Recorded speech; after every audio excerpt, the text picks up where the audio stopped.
பெரிய வெளிச்சத்தை கண்டு மரண இருளில் குடியிருப்பவர்கள் மேல் வெளிச்சம் பிரகாசித்தது. ஏசாயா 9:2. Day 2 அணையாச்சி. பிரகாசிக்கும் தீபம். வசனம்: ஆதலால் தூங்குகிற நீ விழித்து மரித்தோரை விட்டு எழுந்திரு, அப்பொழுது கிறிஸ்துவனை பிரகாசிப்பார் என்று சொல்லியிருக்கிறார். எபேசியர் 5:14. Day 3 அணையா தீபம். வசனம்: என் சத்துருக்களுக்கு முன்பாக நீர் எனக்கு ஒரு பந்தியை ஆயத்தப்படுத்தி என் தலையை எண்ணெயால் அபிஷேகப்படுத்துகிறீர். என் பாத்திரம் நிரம்பி வழிகிறது. சங்கீதம் 23:5.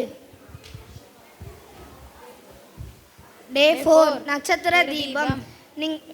நீங்கள் எல்லாரும் வெளிச்சத்தின் பிள்ளைகளும் பகலின் பிள்ளைகளுமாய் இருக்கிறீர்கள். நாம் இரவுக்கும் இருளுக்கும் உள்ளானவர்கள் அல்லவே. 1 தெசலோனிக்கேயர் 5:5.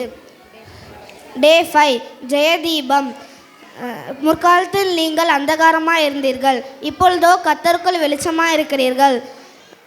வெளிச்சத்தின் பிள்ளைகளாக நடந்து கொள்ளுங்கள். எபேசியர் 5:8.